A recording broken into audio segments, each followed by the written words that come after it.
kita melanjutkan pengajian kitab Bidayatul Hidayah dan kitab Hikam. Qala musannif rahimakumullah wa nafa'ana bihi wa bi ulumi bidarin amin ya rabbal alamin. Wa'lam wa 'alal jumlah, ya, ini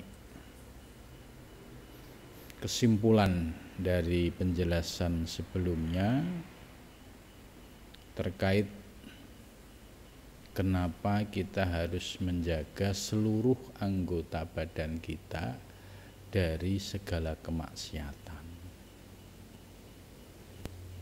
Itu kenapa, ya, Imam Ghazali, ya, sampai menjelaskan secara detail. Wabil jumlah, ini maksudnya kesimpulan dari penjelasan di atas, ya, terkait dengan pentingnya kita menjaga anggota seluruh badan kita ini dari maksiat. Faharokatuka, maka bermula gerakan. Gerakan di sini dimaksud gerakan seluruh aktivitas anggota badan. Mulai dari mata bisa memandang, telinga bisa mendengar, lisan bisa berbicara, tangan bisa bergerak, kaki bisa melangkah. Ini semua bagian dari harokat, gerakan.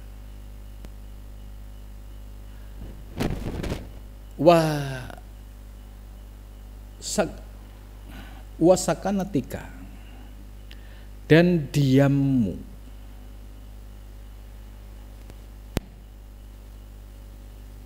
Ya. Fakharokatuka wasuknatuka.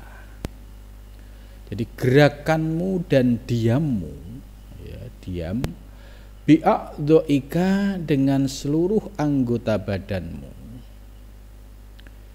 itu nikmatun, ya, sebagai nikmat, min ni'amillahi, dari berbagai nikmat Allah. Ya, nah, ini yang harus disadari.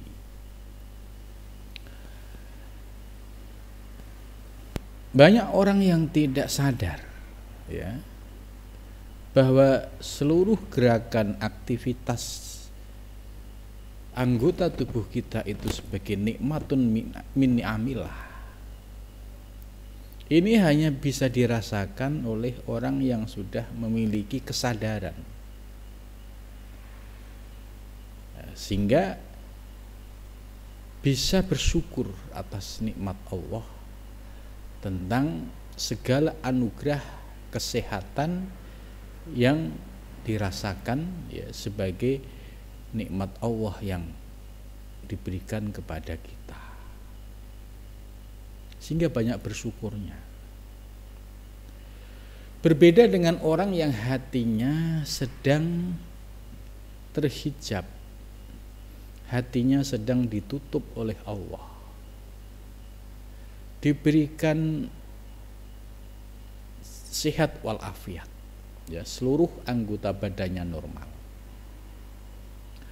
tapi penggunaannya, ya, tasarufnya itu kepada perbuatan yang tidak diridhoi oleh Allah, yaitu pada kemungkaran. Kenapa dia bisa demikian? Ya, karena hatinya sedang ditutup oleh Allah Subhanahu wa ta'ala, tidak menyadari bahwa nikmat kesehatan yang dia rasakan ini sesungguhnya anugerah dari Allah Subhanahu wa ta'ala. Nah, maka orang-orang yang diberikan sehat walafiat terus maksiat jalan terus, ya, ini hatinya sedang ditutup oleh Allah, ya, tidak ada nur ilahiyah yang masuk di dalamnya, sehingga mereka merasa nyaman dan enjoy, seolah-olah hidup ini ya dia yang menentukan. Jadi lupa ya, dengan siapa yang menciptakan dia yang sesungguhnya. Nah, ini kalau posisi hatinya sedang digelapkan. Maka bersyukur kita kepada Allah ya, dengan ngaji semacam ini kita disadarkan oleh mu'alif yaitu Imam Ghazali bahwa kenikmatan sehat walafiat ya, ini merupakan anugerah yang teristimewa dari Allah Subhanahu wa taala, dan teristimewa lagi nikmat sehat walafiat ini kita gunakan dalam ketaatan kepada Allah.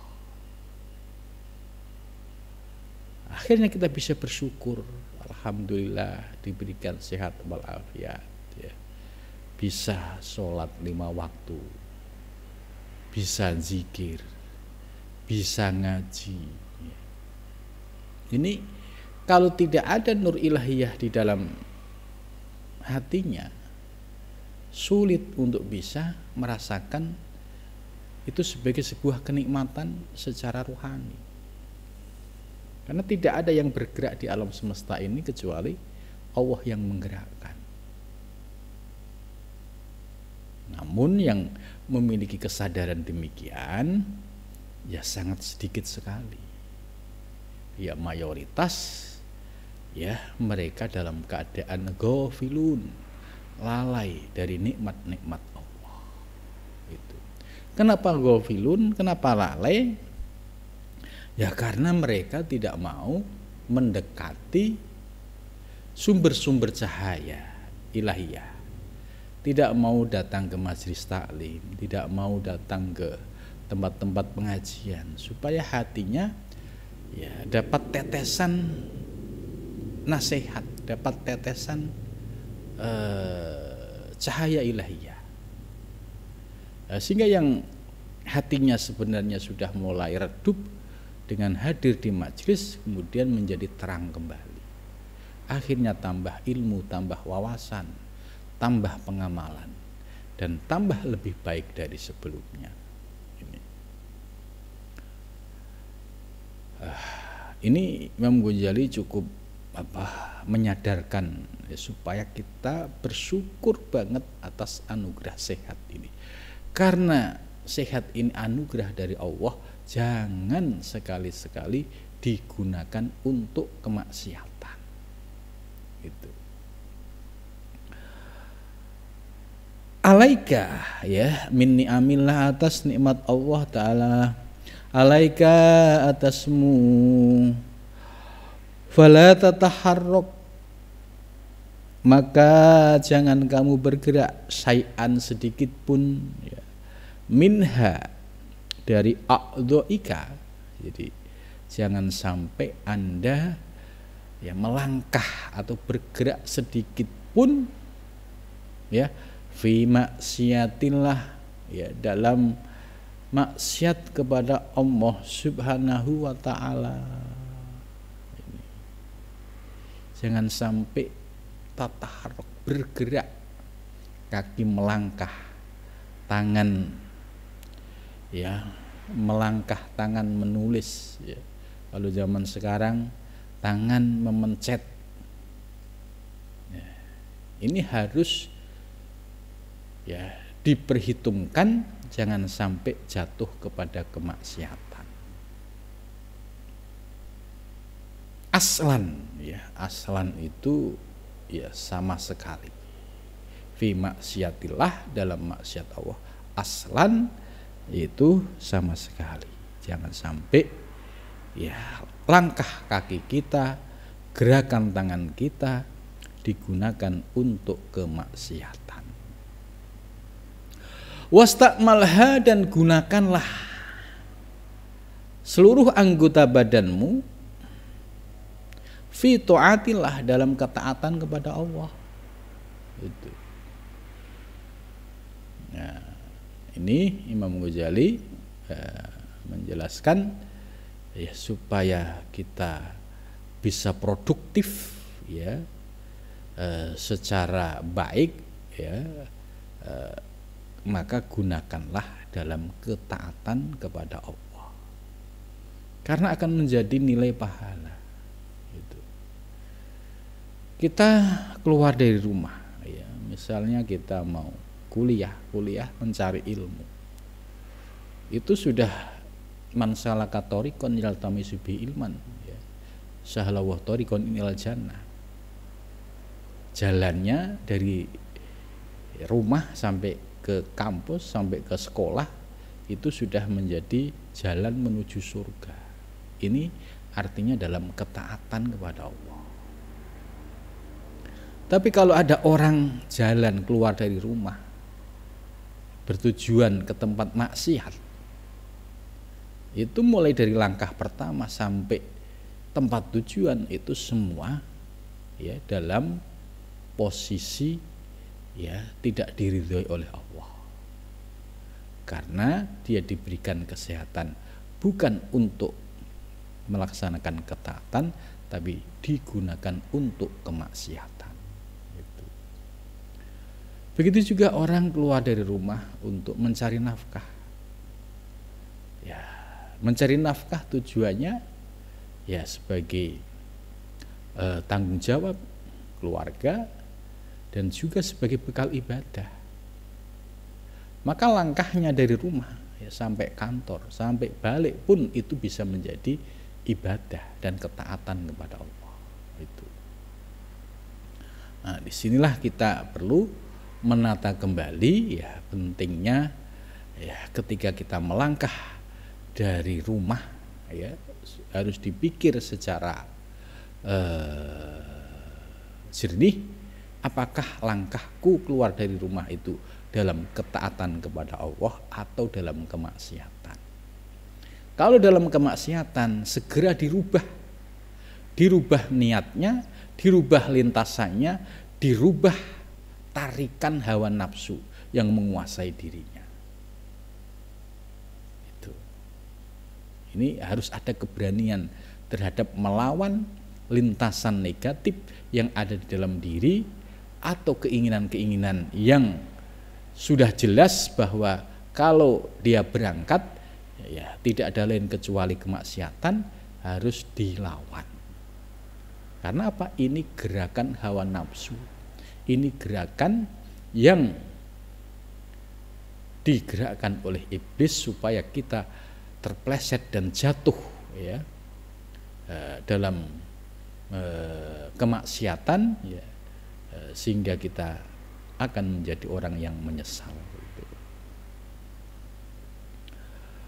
Wa'lam, dan ketahuilah, innaka, wa'lam, dan ketahuilah, annaka, sesungguhnya dirimu, ya. Jadi kalau ada i'lam terus ada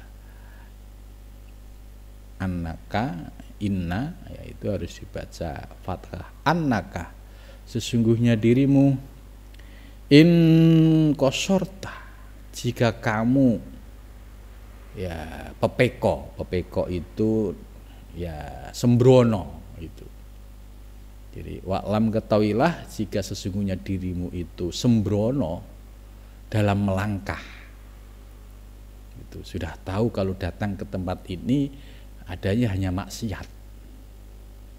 Ya. Kok terus dia berjalan gitu. Fa'alaika, maka wajib bagimu, wabaluhu, ya, wabaluhu, yaitu syiddatu taksirika, yaitu dampak dari perilaku sembronomu. Gitu. Ya, pasti akan jatuh dalam kubangan kemaksiatan dan langkahnya tidak mendapatkan ridho dari Allah. Setiap langkah demi langkah, dicatat oleh malaikat sebagai perjalanan, ya, menuju tempat maksiat. Jadi wa'lam annaka in qasarta fa'alaika wabaluhu wa in syamarta, dan jikalau kamu bersungguh-sungguh, istahatta, ya, maksudnya bersungguh-sungguh menahan diri, ya, Fa ilaika maka kembali kepadamu ta'udu, kembali syamratuhu apa buahnya. Jadi kalau kita mampu menahan diri, ya sudah jelas kalau jalan ke sana itu jalan kepada kemaksiatan, kemudian kita lawan, ya bisikan dan ajakan teman ini, ya, kan iblis ini bisa memiliki dua model. Yang pertama yuwaswisu fi sudurin nas, bisikin melalui bisikan-bisikan yang langsung kita rasakan. Ya sudah berangkat, nggak apa-apa, sekali-sekali maksiat nggak apa-apa. Terus temennya WA, ya Anda harus wajib datang. Ini pesta, tapi pesta dalam kemaksiatan. Jadi yang satu setan berupa manusia, yang satu setan berupa bisikan-bisikan yang dirasakan gitu.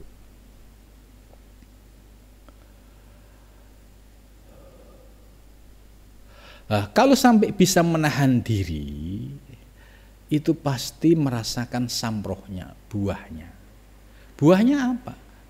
Yaitu kepuasan hati, ya, bisa menahan diri dari gejolak hawa nafsu. Itu, dan akhirnya terbebas, ya, dari tipu daya hawa nafsu dan menjadi pemenang. Itu.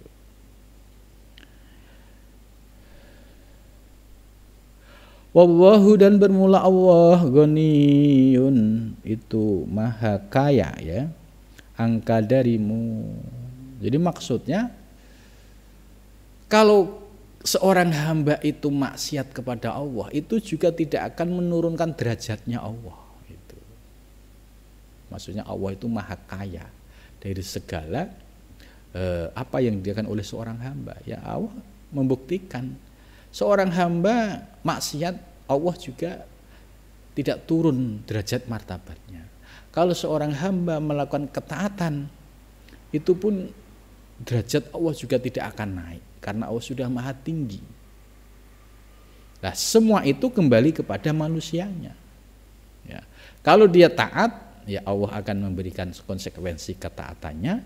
Tapi kalau dia berani maksiat, Allah juga sudah memberikan balasan konsekuensi dari perbuatan maksiatnya. Gitu. Jadi artinya, ya Allah itu maha segala-galanya. Ya, tidak naik derajatnya karena gara-gara seorang hamba ibadah, dan juga tidak turun derajatnya gara-gara hamba tidak mau melaksanakan ibadah. Wa an amalika dan dari amalmu, wa innama kullu nafsin dan sesungguhnya tiap jiwa, bima kasabat bima dengan sesuatu kasabat yang telah melakukan, apa nafas, jadi segala sesuatu yang dilakukan oleh jiwa, rohinatun akan dimintai pertanggungjawaban. Itu jadi wa innama kullu nafsin bima kasabat rohinah. Jadi segala sesuatu, tindakan apapun yang dilakukan, ya, oleh setiap jiwa, itu semua ada pertanggungjawabannya di sisi Allah Subhanahu wa taala. Wa iyyaka dan takutlah, antakula supaya kamu berkata, innallaha sesungguhnya Allah karimun maha mulia, rohimun dan rahim, ya, penyayang, yahfiru mengampuni siapa Allah ad-dunuba semua dosa, lil uswati bagi orang yang ahli maksiat. Itu. Jadi perlu dipahami juga bahwa Allah memiliki sifat karim, rohim, ya, ghafur. Itu. Kalau seorang hamba, ya, memang memiliki masa lalu yang berlumpuran dengan kemaksiatan, kemudian dia menghadap kembali kepada Allah dengan meminta ampun, sadarilah bahwa Allah memiliki sifat Ghafurur Rahim. Kalau taubatnya dengan taubat yang nasuha, Allah akan mengampuni segala dosa-dosanya. Jadi yang tidak diperbolehkan yaitu melakukan kemaksiatan dengan cara menentang gitu. Seolah-olah ya gua maksiat ini juga nggak diapa-apain sama Allah. Ini yang tidak boleh, apalagi jelas melakukan maksiat ya dengan keangkuhan dan kesombongannya. Ya, maka ini bisa menjadi istidrat. Ada yang ahli maksiat, tiap hari maksiat, siang malam maksiat, tapi tetap dibiarkan oleh Allah. Ya, secara ekonomi malah dicukupin, berlimpah. Ya, padahal dia posisinya siang malam maksiat. Nah, justru yang seperti ini yang perlu dikhawatirkan, bisa jadi ini istidrat dari Allah Subhanahu wa taala. Dibiarkan dengan sarana yang ada, fasilitas yang ada, itu sebagai cara Allah menyesatkan orang tersebut. Ini namanya istidrat. Dan penyesalannya tadi nanti ya setelah tiba-tiba Allah menurunkan ya musibah, bala, atau sampai menurunkan malaikat Israel, ya baru merasakan penyesalan. Itu.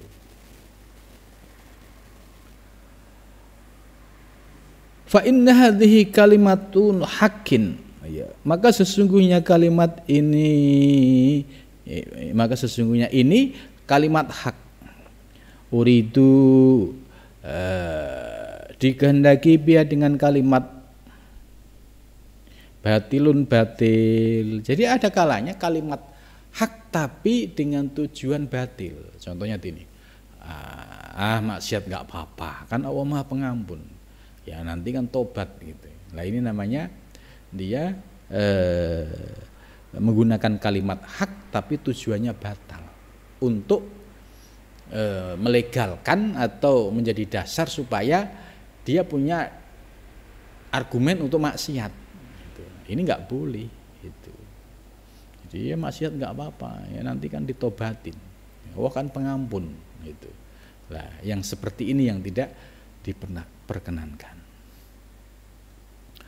Wasahibuha mulaqabun bil hamaqah, dan orang-orang yang melakukan ya prinsip seperti itu, ya maksiat nggak apa-apa, nanti tobat lah. Maksiat nggak apa-apa, mumpung masih muda. Nanti kalau sudah tua tobat. Nah, Allah kan Maha Pengampun. Nah, kalimat seperti ini ya nampaknya benar, tapi sesungguhnya ini batal. Nah, orang yang memiliki prinsip seperti ini oleh Imam Ghazali mulaqabun bil hamaqah, yaitu digelari sebagai orang yang hamakoh. Kalau bahasa kitab santri itu kumprung, ya kumprung itu kalau dalam bahasa Indonesia itu yang bodoh, ya bodoh yang murokab, itu hamakoh. Bital kibi Rasulillah, dengan gelar Rasulullah SAW, ya.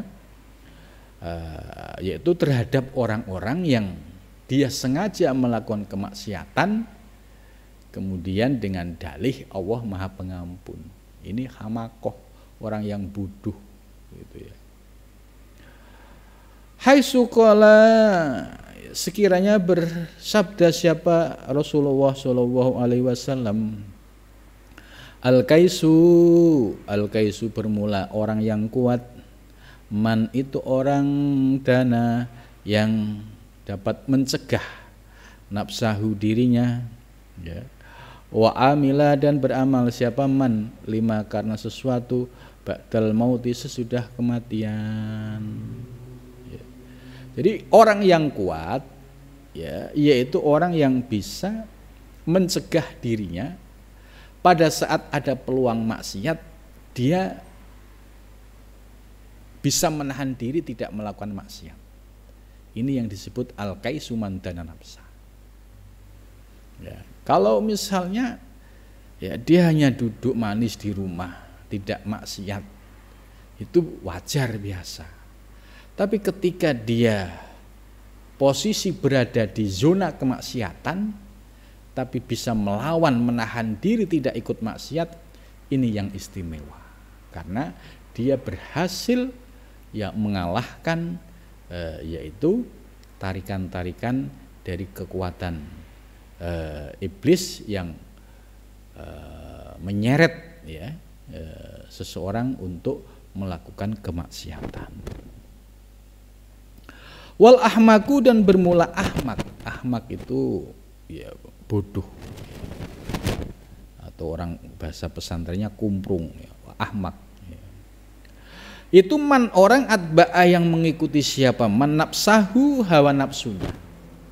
Jadi orang yang bodoh, orang yang kumprung, yaitu orang yang mengikuti hawa nafsunya tadi. Udah jelas itu batal, jelas itu maksiat, tapi dengan argumen ilmunya, alas enggak apa-apa, Allah Maha Pengampun ini. Jadi artinya Imam Ghazali tidak atau menentang ya orang-orang yang menggampangkan hukum ya dengan dasar ilmu. Gitu. Maksiat nggak apa-apa, nanti Allah Maha Pengampun. Nggak sholat nggak apa-apa, nanti kita tobat, nanti kita kondok. Nah, ini namanya menggampangkan hukum. Wa tamanna 'ala Allah, wa tamanna, dan dia berharap 'ala Allahi, atas Allah, al-amaniyah, kepada harapan. Jadi dia pengen menjadi orang yang soleh ya, ahli surga, tapi dia mengikuti hawa nafsunya. Ini kan tamani ya, keinginan yang tidak dibarengi dengan proses yang membuat keinginannya itu menjadi kenyataan. Pengennya menjadi orang soleh, tapi melakukan ketaatan berat, ya. Tapi hobi di dalam kemaksiatan. Ini kan tamani, gitu. Wa'lam, dan ketahuilah anna qaulaka, sesungguhnya ucapanmu hadza ini yudhahi'u, menyerupai kaulaman, ucapan orang yuridu yang ingin siapa man ayyashiro, hendak menjadi siapa man faqihan, sebagai orang yang faqih fi ulumuddin, di dalam ilmu agama, min ghairi ayudarisa, tanpa dia melakukan ya belajar ya ilman, sebuah ilmu.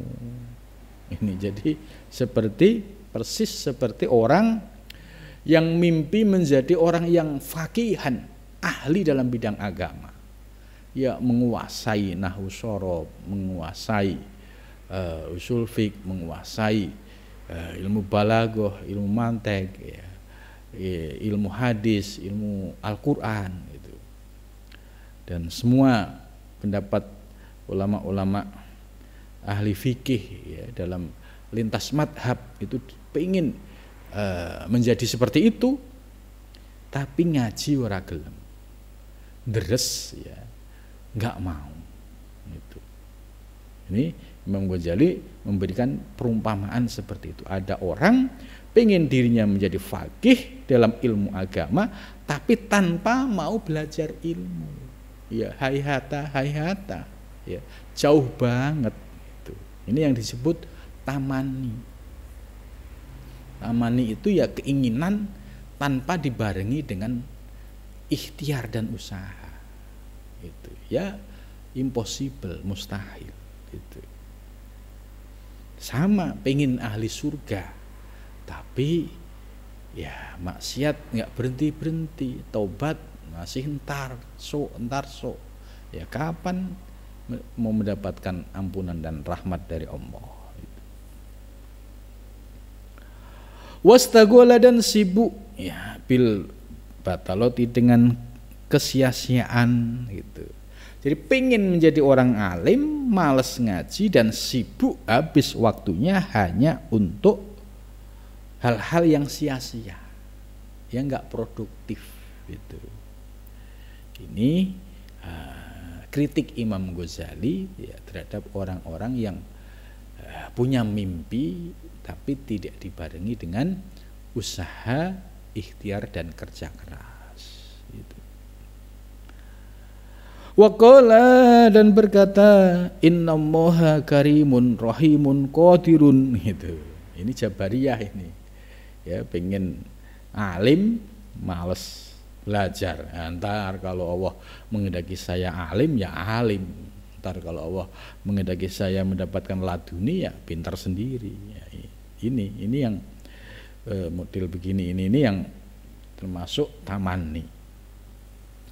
Innallaha dan sesungguhnya Allah karimun maha mulia, rahimun maha welas asih, penyayang, qadirun maha kuasa, ala ayyafidhu hendak melimpahkan siapa Allah ala qalbi atas hatiku minal ulumi dari segala ilmu ma afadahullah sebagaimana telah diberikan dilimpahkan ala qulubi anbiya'ihi atas hatinya para nabi wa auliyaihi dan hatinya para aulianya Allah min ghairi juhdin tanpa susah payah itu. Jadi ini mimpi ngaji nggak mau, belajar nggak mau, pengennya ngalim. Nah, kenapa kamu nggak belajar? Allah kan maha alim, maha halim, maha rohim, maha karim gitu kan. Kalau Allah menghendaki saya kaya ya pasti kaya. Allah menghendaki saya alim ya pasti alim. Kalau Allah menghendaki saya bisa menjadi mendapatkan anugerah seperti para nabi dan wali, ya bagi Allah nggak susah. Ini namanya sikap orang yang terjebak pada paham Jabariyah. Nah, ini bertentangan dengan Asy'ariyah. Kalau Asy'ariyah tidak seperti itu. Asy'ariyah kalau ingin menjadi alim ada proses ikhtiar, ngaji sing temen, istiqomah, sungguh-sungguh, berjuang siang malam. Nah, kalau suatu saat kefutuh ya ilmunya ya wajar karena ada proses. Ini nggak ada proses, nggak ada apa, pengen kefutuh, pengen dapat laduni gitu. Nah, ini yang terjebak pada Jabariyah, ini yang bahaya. Kalau orang terjebak pada prinsip Jabariyah, dunianya gagal, akhiratnya gagal, karena selalu mengandai-andai. Allah kan maha kuasa, Allah kan berkehendak, punya kuasa, menghendaki apapun bisa kun fayakun gitu. Kalau Allah menghendaki saya kaya, ya pasti kaya. Kalau menghendaki saya alim pasti alim, tapi kerja males, ngaji males gitu. Nah, jangan sampai virus-virus Jabariyah ini ya dijadikan sebagai prinsip pasti rusak lahir batin. Begitu juga orang menuju Allah ya. Orang menuju Allah ini kan harus berjuang secara sungguh-sungguh melawan hawa nafsu ya. Setiap hari harus zikir istiqomah. Apapun bentuknya zikir dari guru yaitu harus diamalkan karena ini sebagai senjata untuk melawan hawa nafsu. Ditambah riyadhah mujahadah. Dan itu dilakukan secara terus-menerus. Istiqomah. Nah, suatu saat Allah memberikan anugerah kefutuh sampai akhirnya wusul ilallah, wajar ada proses perjuangan. Itu. Tapi kalau salik yang terjebak pada Jabariyah, lah ngapain zikir, ngapain puasa? Allah nggak tergantung dengan puasa dan zikirnya seorang hamba. Gitu. Nah, prinsip-prinsip yang demikian ini yang tadi disebut hamakoh, ahmak, kumprung, orang yang bodoh. Ya. Kalau bahasa kasar lagi ada. Cuma ya tidak pantas untuk diucapkan. Nah, ini jangan sampai terjadi ya salah paham. Jadi kan seolah-olah benar ya, ya Allah Maha Kuasa, iya benar. Gitu. Kalau Allah menghendaki kaya, hambanya ya kaya, gitu kan. Tapi semua ada sunatullahnya, ada prosesnya, gitu. Dan prosesnya orang tanda-tandanya mau kaya ya ada kerja keras. Ketika ada seorang hamba pengen alim, ya ada kerja keras proses mencari ilmu. Ya, kalau nanti dia menjadi alim benar, ya wajar, karena dia sudah melalui tahapan-tahapan yang dilakukan. Ya. Watikrorin dan tikror. Tikror itu ngulang-ngulang kitab. Karena untuk menjadi paham satu kitab, ya seperti Fathul Qorib lah itu nggak cukup ngaji sekali terus paham isi Fathul Qorib, itu nggak mungkin. Ngaji bidayah sekali ngaji terus paham, itu nggak mungkin. Ya, pasti bertahap, berproses. Bisa jadi ngaji pertama dapat 20%. Nanti ngaji kedua dapat tambahan ilmu lagi 20% lagi. Terus tambah mutolaah lagi 15%. Tambah ngaji lagi. Nah, akhirnya semakin hari dengan kesungguhannya semakin kefutuh, terbuka. Oh, ternyata kitab bidayah ini isinya membahas soal ini. Nah, itu. Begitu juga memahami kitab fikih takrib. Enggak mungkin sekali ngaji terus paham total, enggak mungkin. Kedua, ketiga, keempat, ya. Tikror dan mutolaah ini ya menjadi ya prinsip bagi para santri di dalam memperkuat pemahaman terhadap ilmu. Kalau tikrornya enggak ada, mutolaahnya enggak ada, ya pasti sulit untuk bisa masuk ke dalam pemahaman. Karena ilmu sampai menjadi proses pemahaman itu nggak cukup dengan pendengaran, tapi harus melihat, berproses lagi itu.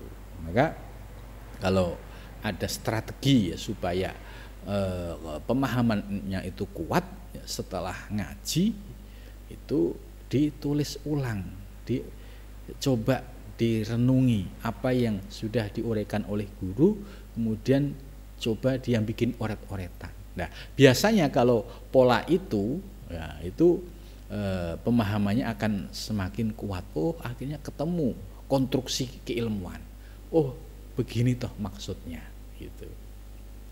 Jadi jangan sampai mimpi tanpa zuhdin, tanpa tikrorin, wa ta'alumin, mimpi pingin menjadi orang yang wa huwa kaqauliman yuridu malan, wa huwa seperti wa huwa bermulaman kaqauliman seperti ucapan man yuridu yang berkehendak malan pada harta, fayat ruku maka dia meninggalkan ya al-harosah, yaitu menjaga ya. Al-harosah itu pertanian. Man yuridu malan fayatrukul harosah wat tijaroh itu wal kasba. Man seperti ucapan orang yuridu yang ingin siapa man malan harta, dia pengen kaya raya, fayatruku maka dia meninggalkan al-harosah aiziruah pertanian. Ya ke sawah nggak mau, macul nggak mau, gitu kan. Lah mau dapat duit dari mana? Wong proses di sawah itu sampai bisa panen, ini kan berawal dari macul males, gitu kan. Bagaimana mau bisa panen? Gitu. Wat tijaroh, ya misalkan dia bukan pertanian, perdagangan, ya mau dagang. Maunya kaya, tapi pedagang males, itu nggak ngerti ilmu dagang. Wal kasba dan kerja, ya kerja di kantor, kerja dimanapun, dan itu membutuhkan skill, keahlian, profesional. Kerja apapun kalau kasba itu ya, itu harus punya skill dan profesional.